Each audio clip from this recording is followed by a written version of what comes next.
What we're going to do today is part of our series on looking at work, how we want to bring life in everything that we do and every day that we do it. And so what we're going to do is we're going to interview some people who have various experiences of work and just talk to them about what they do. So, without further ado, let us welcome to the stage, first of all, Ben Ansell and Jo Gisbey and Al Evans. Let's give them a round of applause as they come on up. Come on up, guys. Come and make yourself comfortable on this very nice chair here. Welcome.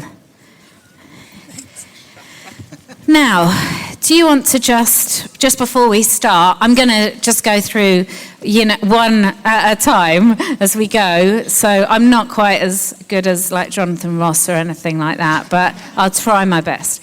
So just tell us who you are and just a little bit about yourself. Okay, so I am Jo Gisbey. I have three wonderful children who are Isabel, she's 12, Elliot is 9, and Primrose, who is just turned 4, and I'm a stay-at-home mum. Ben, say who you are. Cool. Ben, married to Emily. We've got 3 usually wonderful children. Mm-hmm. And professionally, I work in fundraising, and amateurly, I still think I can play football. Brilliant. I'm Al, I'm married to Jan, and 3 amazing grown-up children and 5 grandchildren. Wow. And I work in the fire service as a safeguard lead. Fantastic. Okay, I'm going to start with you, Jo, today. So can you tell me, what jobs have you done since you left school? Okay, so since I left school, I lived in Germany for a year and I au paired, so I speak German like a child. And then I went to Edinburgh University and studied psychology. Then I moved here, met Ben, my lovely husband, and then I worked as special needs coordinator for 2 day nurseries that were in the same company, and deputy manager of a before and after school and holiday club with them. Then I worked as a classroom assistant in a school for kids with severe special needs, which was Highdown School in Worthing. Now it's Oak Grove. Then we moved to London, and I got married, moved to London, and I became a nanny for a wonderful family and worked there until I had Isabel. Then we moved back here. A few years after that, and I run a children's preschool group called Colour Tree Tales for a little while, and then I worked for the church as the children's worker. I was Ryan a few people ago, and then I had Primrose, and now I stay at home. Yeah. And what was your favourite job in that time? I was thinking about this question, and each job I've had has held a really special place in my heart. But I'm not just saying this because it's you guys, but I absolutely loved when I did the kids worker job. I felt purpose and my identity felt really secure. I felt like I was doing a great job for God. And obviously being the children's worker might look straightforward, but actually you hold a huge responsibility because you are, as a church leader, the church leader responsible for the children's development. So that's a massive responsibility, but also a massive privilege and a huge honour to do that. And I loved being able to speak life into our children's lives. So yeah. And so what do you do now? What's your job role now? So now I am a stay-at-home mum and a wife. My husband, Ben, is a lawyer, works up in London and works harder than probably anyone I've ever met. He is wonderfully faithful to us as a family, and just his job carries a big, quite a lot of stress on his shoulders and responsibility. And so for our family, we very prayerfully and after a lot of thinking decided that actually the best thing for our family is that I stay at home and I work full-time. As a mum, I know being a mum is a full-time job. I mean, in a way, maybe more so when you work as well. But for us as a family, we decided that was absolutely the best for our family and the health of our family. And what have been like the joys in that, and what have been the challenges for you? Ryan's talk this morning was excellent, actually. I think the greatest joys being a mum is watching your children flourish, and obviously that doesn't happen every day. Some of those days you feel like you're failing as a mum. I think anyone who's a parent knows that feeling. And other days you feel like you have great successes. So for joys, I was thinking 3 examples, one for each of my children over the last few months, really. My daughter, Isabel, where's Isabel? There's Izzy. I can't see her, but she's somewhere at the back there, who's just turned 12. She just started secondary school, and she went to a different school than all her friends, and she chose that with us. And she was just quietly and wonderfully brave, and watching her be brave is an absolute beautiful thing. And step out into what God's doing with her. I just love watching her be brave. That's amazing. And for my Elliot, wherever he is at, he brings life. And like Ryan said, a few weeks ago, he said to me, I persuaded 5 people in my class to become Christians yesterday. Like, matter of fact. Then he got, and like Ryan was saying about the Bible, he was bought the Action Bible for Christmas. And he's going to try and read it in 6 months. He's more than halfway through already. And he wrote in his reading diary, the Action Bible, something about Samson, and then he wrote, I love the Bible and I love God. And I'm like, oh, come on, Elliot. It's brilliant watching him bringing life in that way. And my little Primrose, who just turned 4, yesterday or 2 days ago, she didn't want to come to take her sister to youth. Her brother was at football with Ben, and I was just leaving, and she said, I can stay at home on my own. I said, but honey, Primrose, you can't. Come with me in the car. And she said, I'm 4 now. Oh, like this. And she said, if somebody rings the bell, I'll see if I know them. And I love her watching become independent and just beautiful. So, yeah. And what are the challenges? Have you got any challenges that you found? Many challenges. I'll do a sermon on that another time. But today, I'll try and keep it short. I think the challenges are the challenges that all parents face. I think, children aren't, they're people. They make their own choices, and they have their own path. They have their own strengths. They have their own weaknesses. And that's challenging, because you want to be able to make everything right, but you can't. And it's about daily giving it back to God. This week, I'm not going to sing it to you, but I wrote a little song about giving it all back to God. And I just sung it in my day because I needed to sing it. And it just would give them back to God. And I felt God saying, just give them back to me. Give them back to me. No, give them back. I give you them back. Give you them back. So that's a challenge. And I think in this day and age, as a parent, if you're a full-time mum, you feel like you should be at work, and you feel like you've not got much of an identity, and you feel like that should be something you do. If you're a mum that goes back to work, you feel like you should be a full-time mum and you're not doing your job properly. And I think that's the struggle between being a mum and a parent, is this. And I, along with a few other lovely women here, run a group on a Tuesday morning that's kind of about rest and creativity. And the wonderful Bryony Miller, who's probably embarrassed to do this, who's the most gifted artist, the other day, in about probably 10-15 minutes, drew a beautiful picture. And I walked into the room that she was in drawing that picture. I looked at her picture and I just sobbed because I was having a hard day. And I asked them if they could, just a photo that Bryony sent this morning. And it says on it, the greatest illusion is that life should be perfect. And Bryony drew a picture of herself and her son Miles. And that's the greatest challenge we face as mums at the moment, I think.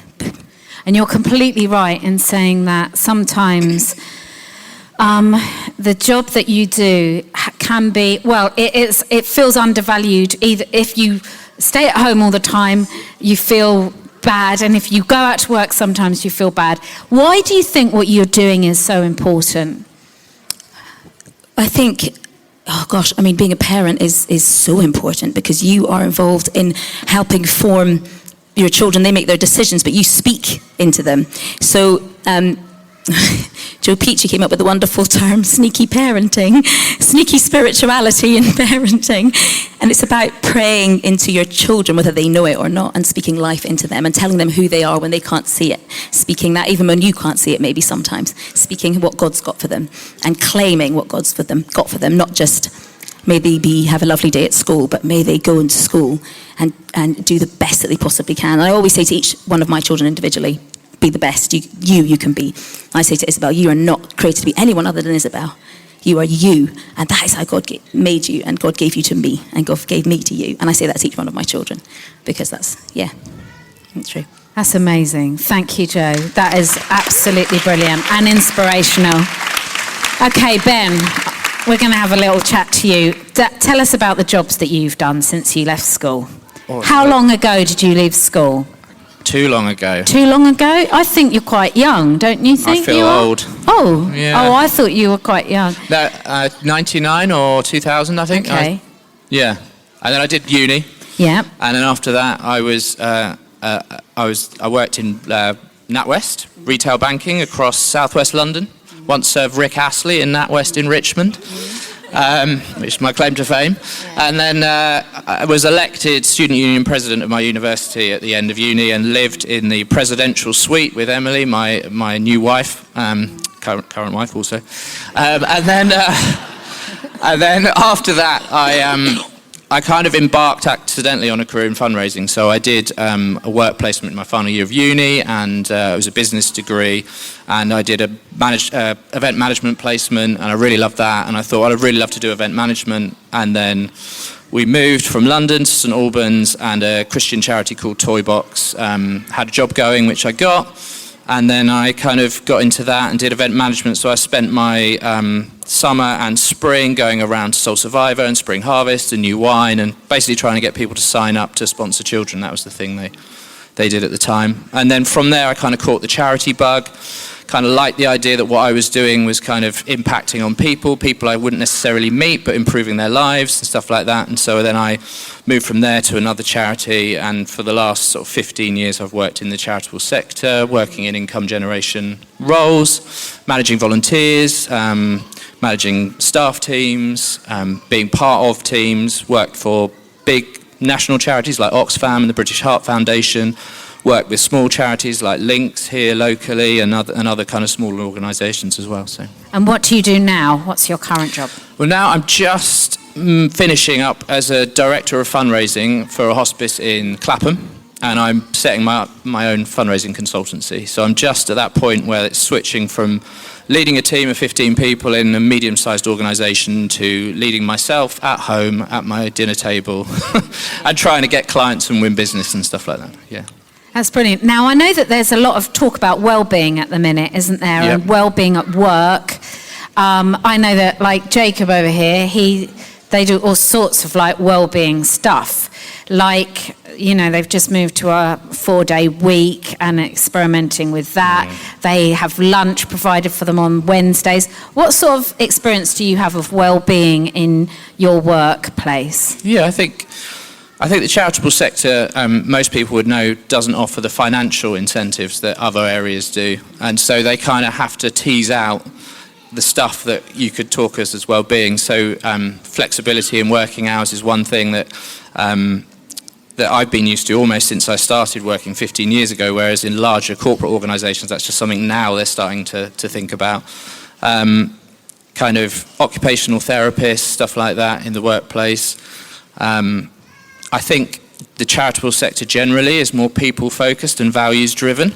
So intuitively, in the way those organisations are set up, they think about their people more and care for them a bit more and give them more time, I think, than other organisations.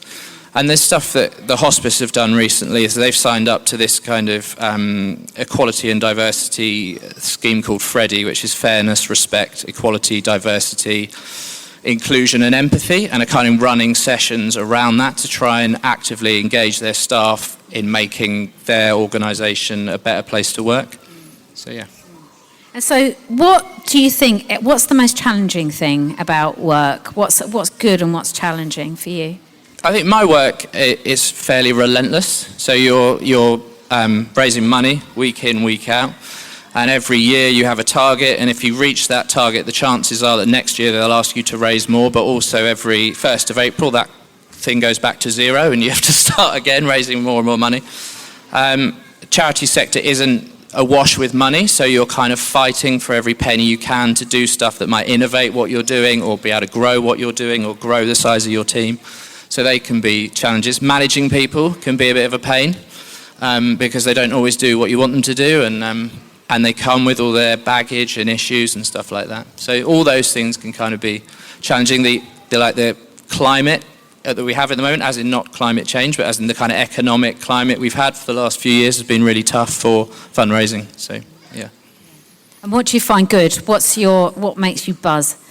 Well, I think almost the reverse of what I said. So managing a team can also be amazing. And actually for me, over the last 3.5 years, I've had the pleasure of leading 15 people and kind of trying to grow some junior fundraisers and recruit in some senior fundraisers and just build that kind of blend of different people, different experiences, different kind of personal qualities. And when that works well, and when you're achieving stuff, and particularly when the outcome of what you're achieving is, I don't know, helping people have a good death, or, you know, helping a lady start a microfinance project in Africa. It's really tangible impact on people. That's amazing. That's a beautiful thing.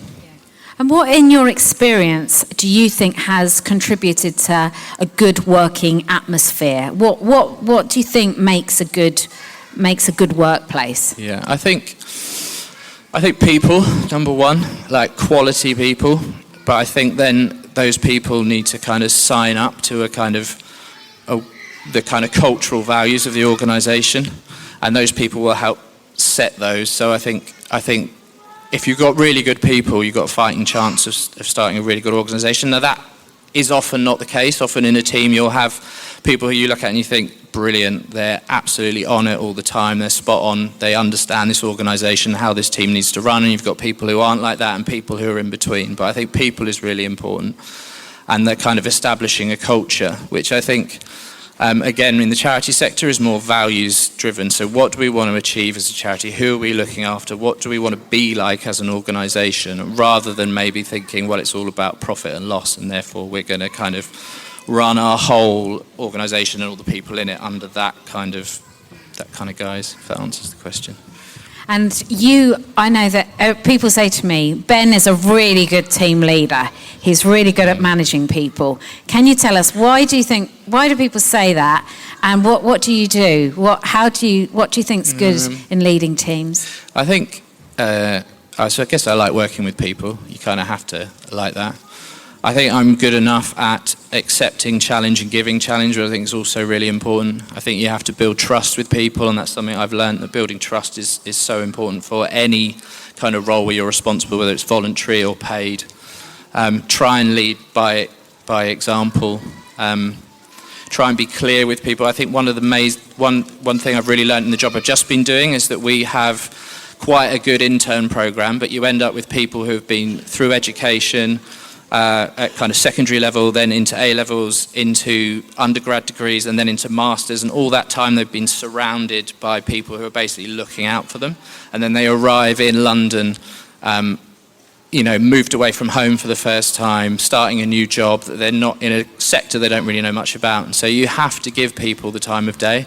You have to kind of you have to kind of teach them really what it's like to work in a workplace. Some guys like don't know how to use Outlook, or don't, it's really kind of basic stuff, or the fact that you got to kind of, like when we say 9 to 5, we mean 9 to 5, not like stroll in at 10 and you can leave at 4, and an hour lunch is an hour lunch, not 2 hour lunch, and you can't be on Facebook all the day. Like those kind of basic things, like this is how you work in an organisation. So I think, but personally, I'm happy to spend that time to bring people up to that kind of level and kind of nurture them. And I think some people like that naturally, and some people see it as a kind of burden, I guess. But I'm fortunate I'm wired in that way, I think. That's brilliant. Thank you, Ben. Let's give Ben a round of applause. Thank you. Okay, last one, Al. Okay, what jobs have you done in your life? Okay, well, Ben talking about being old, I don't know what that makes me. I started work in 1975 as a 17-year-old, so you can work out the maths. And I haven't had loads and loads of jobs. I started actually in a trade house for the printing industry with a young gentleman at the back, Brian Hamlet. So we go back a long, long way. So I started there, and whilst working there, I was still a teenager, and I just lost my dad in his 40s to a brain tumour. So the first few years of work were quite volatile, quite challenging. I gave that work up for a few years to help my mum in the family business in a care home. And then I went back to work at Michael Gordon Design with Brian. And whilst I was there, I really felt that I wanted to learn more about God, and I think I'd lived a lot off the faith of my father. And so I went to Bible college for 2 years. And so that all interrupted that workflow. And but still was helping sort of at the care home. And it wasn't long after that that I sort of worked part-time. My work career path has not been planned out. It's I think people sometimes look particularly at our generation and think, you know, they were this and that's where they are now and they've paid off their mortgage and all that sort of thing. But it's been very volatile. I worked in the voluntary sector for many years alongside Paul Sanderson, Mark Yates, John Jolly, and I knew what it was to go through being made redundant and being redeployed and lots of changes and funding issues. Perhaps we could have done a bit more with Ben on our side. Yeah. So did a lot of that, and I worked for New Life Church, which Mike Jones, again, is here, and he headed that up and was working there, and particularly a community focus. And then we merged together into Arun Church, and I continued to work alongside Dave Thatcher. And again, it was very much community focused and people focused and pastoral and family, very strong and family orientated. And I'm losing my place now. I'm thinking where I got to. And whilst working for the church, I was alongside Paul praying for him, and he came up with this family and parent support role, and we were just praying about it and talking about it. And then I said, actually, I really feel that I would like to do that. So that's where I joined the Wire Project. Alongside that, as I say, things have ebbed and flowed, jobs have overlapped. And one of the things that overlapped was that I became a firefighter at the age of 33. And I did 25 years operational service there.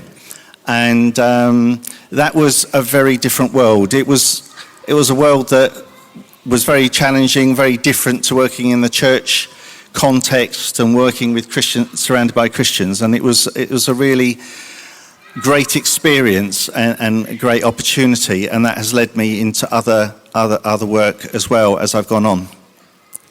So off the back of my work in third sector, working for the Wire Project, working for Spurgeon's childcare, I started to head up teams, in particularly the launch of the Sure Start centres, and I led teams at Wickbourne and was very much part of seeing Wickbourne birthed and started, and that was very exciting times. That went on to, again, when funding changed and so on, I found myself managing children family centres in Crawley, Worthing, Storrington, and a place called Downton just outside Salisbury. You may think, what was that about? That was basically, I was down to part-time hours and I needed a full-time job, and that's how I ended up working in Wiltshire as well. Have done all that, and then that sort of came to an end in 2013, and that's when I started working full-time for the fire service in prevention work and heading up a team who do visits for vulnerable people at risk from domestic violence, from things like dementia, ill health, lifestyle issues around drink and so on. So I head up a team now of 9 people, and we do these safe and well visits for about 4,000 people a year. And of course that is growing and growing and growing as we have an ageing population. Wow, you have done a lot of jobs, haven't you, Al, to be honest. How do you bring God into your job? I think preparation I found more and more, as I've got older, more and more important that I prepare for the day. And I actually try and do at least a 2-mile walk before I go to work, which means getting up earlier and earlier. Or I cycle to Bognor to do that. It's partly to keep me fit, but also I feel it really sets the day. It sets the tone of the day. You get a God perspective. You start to see things very differently. Just starting, not buzzing around, jumping in cars and so on. So for me, that's really important about preparation. I think also for me, how do I bring God into the job? For me, St. Francis of Assisi, he said the words, preach the gospel at all times, and when necessary, use words. And for me, that has, whether that's work in the community, whether that's work in charities, whether that's work in the fire service, it's always been really at the heart of who I am. That resonated really strongly with myself. And that's been my starting point. So I think it comes back to what Kat was saying a few weeks ago. It is also being willing to do not willing, but actually doing stuff. It is cleaning the cups in the kitchens, because whatever kitchen, in whatever organisation I've ever worked, is always a mess, and no one ever wants to do it, and no one ever does it. But also even things like cleaning toilets, which I have done as well. So I think it's bringing God into the job is really important about being who you are, being true to yourself, being true to God.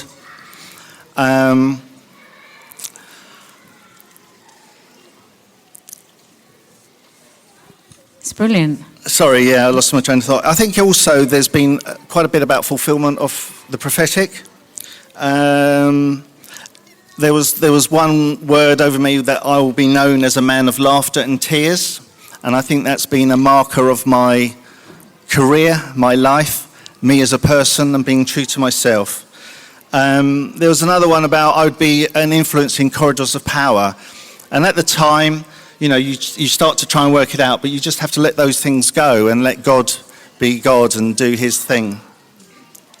In terms of how do I communicate God in my workplace, I think that's really important, and maybe different to others in this room, and I'm not saying I'm right and you're wrong. I think we have to be true to ourselves. But I've never started a God conversation to colleagues or to customers or whoever. However, there's never a week that goes by without having a God conversation. And those God conversations are always initiated by the other person. They start the ball rolling. Often it is off the back of crisis. It's off the back of concern. It's off the back of worry about society, about their jobs. I've seen cuts in services. I've seen things go on, and it's just meant showing that actually God is in charge of my life and that he's in control. He's never let me down. There's always been food on the table. And it's been a real roller coaster throughout my work life. It has not been a set sort of career pathway at all. But God has always been faithful. God has always met with me. And people are so open, actually, when they've initiated the God conversation, they're so open to listening. I'm not saying thousands have got saved over my 45 years of work, but I've tried to be God in those situations. I've tried to be Christ-like. In a stumbling way, that's what I've attempted to do. I've wanted to have certain markers and have integrity and have transparency and be honest about when I've cocked up, when I've messed up, to just really be a truthful person and to model Jesus. My baptism verse was, I have been crucified with Christ. It is no longer I who live, but Christ who lives in me. again, I think that has been significant in bringing God into the work. And what about your relationship between your identity and your job? What has? Can you comment on that? How has your job and your identity worked? Yeah, I think I've already touched on that about really being a man of God in the workplace. I think it's about knowing who I am and being comfortable who I am and confident in who I am and confident in what God has put in front of me. And as I said, I haven't sought out many jobs. Jobs have come to me. Jobs have found me. And I've found people coming to me, that prophetic stuff about corridors of power and having an influence and having people come to me and listen to the wisdom and the understanding I had. You know, I've had 4 chief fire officers who have constantly come to me and sought advice and sought guidance, and particularly around safeguarding, which obviously I lead in, just about vulnerability and just having that, being that man of laughter and tears, being that man to bring a lightness, but also a real truth and a real, and sometimes being able to identify, you know, some of the work that my team has to face is quite grueling and can be really quite heartbreaking. And, you know, I am known in the workplace to be a man of tears as well. But to bring that God perspective and, I think that covers it. Do you think being a man of laughter and tears, is that the core thing in you? That, you know, when Kat was talking the other week, she said, whether I'm paid or not, whether I do this job or not, this is who I am and will always be. Who is it that you are and will always be despite your job? Yeah, exactly. It is so often, as I said, that jobs have found me, that I've been approached, that I've been asked or whatever. So it's being true to self, true to God, knowing that He will always put food on the table. So whether it's a pay increase, a pay decrease, part-time hours, part-time salary, whatever it is, you know, that God is going to work in some ways. My work career is in its last few years, but it doesn't matter to me about the salary. It's about am I doing what God is asking? It's the little He's put in my hand, I want to use in whatever way He asks me to be, but on a daily basis to try and be that man of integrity, that man that stands out in some ways, that people, will say he's a go-to person, and I know I can trust him, and I know, some of the disclosures that people have told me, colleagues and people within organisations, has been just phenomenal, and that carries a lot of responsibility as well, because you're dealing with people's vulnerability and people's hurt and pain, as well as their joys and aspirations. So that's important. Do you ever worry about not working and what will happen then? No, I am looking forward to retirement. I've only just started to think that, with just a few years to go. And it doesn't faze me at all. The way I see it, it's the start of a new adventure. A new beginning, a new start. That's brilliant. All of you, just as you know, we've been looking at the book, Garden City, and we've been talking about work. Has it been helpful looking at work as a church, or have you got any comment on that? Or I know that you've read the book, haven't you, Jan? Yeah, I think for me, and the choice that we as a family have made for me to stay home with the kids, it's given me kind of new new passion for it, I suppose. And actually for us, because I think we've prayerfully made that choice. So I know that's what God wants for us. And to actually be in that place and know that's what God wants is really exciting. And I think, and it's made me see that as work in a really positive way.